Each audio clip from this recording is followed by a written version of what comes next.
Welcome everyone to episode 10 of the Windy City Kid with yours truly, the Windy City Kid himself, Ricky Orozco.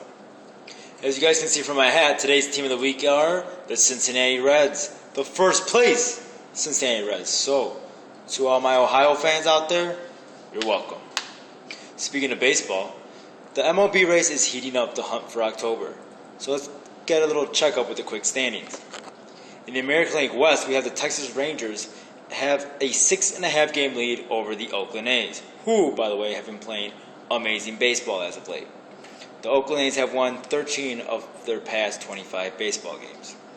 And the Anaheim Angels have lowered to third place, and they are 8 games out of the lead for the division. In the AL Central, the Detroit Tigers and the Chicago White Sox are fighting back and forth for the past few weeks. The White Sox have only a 2-game lead over the rival Tigers. In the American League East, the New York Yankees, like usual, are in first place, but do not count Tampa Bay out. The Tampa Bay Rays are only 5 games out of first place, and they're climbing with winners of 8 of the last 10 ball games and are on a 6-game winning streak. To the National League, the San Francisco Giants have taken over first place. The San Francisco Giants have a 1-game lead over the LA Angels and a 5-game lead over the Arizona Diamondbacks. The Giants are playing great baseball, also winning 7 of their last 10. Cincinnati Reds are in first place, finally taking that lead over the Pittsburgh Pirates. The Reds are a 4.5-game lead over Pittsburgh and 7 over St. Louis.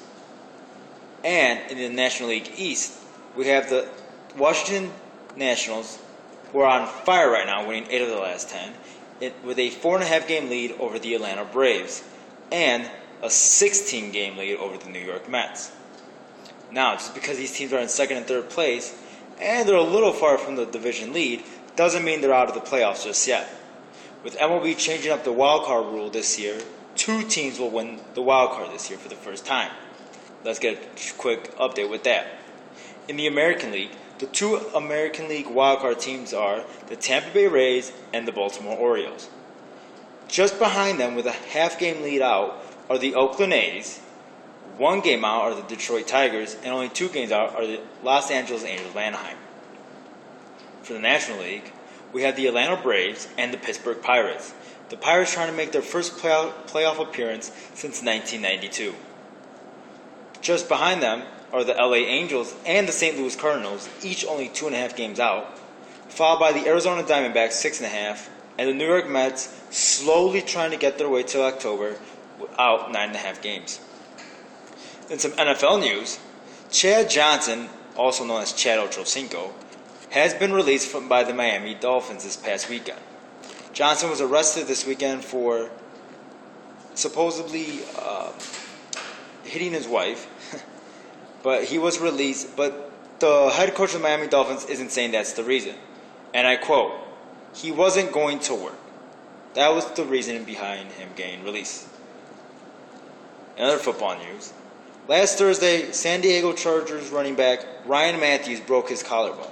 He is scheduled to be out 6 to 8 weeks, but he has targeted a return to Week 1 of the NFL against the Oakland Raiders. We wish him a speedy recovery.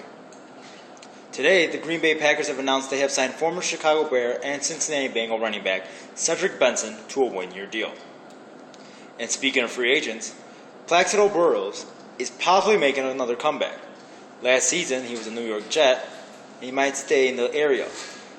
It was reported that today he was doing a workout with the New England Patriots. But as of right now, nothing is very serious, just a simple little workout.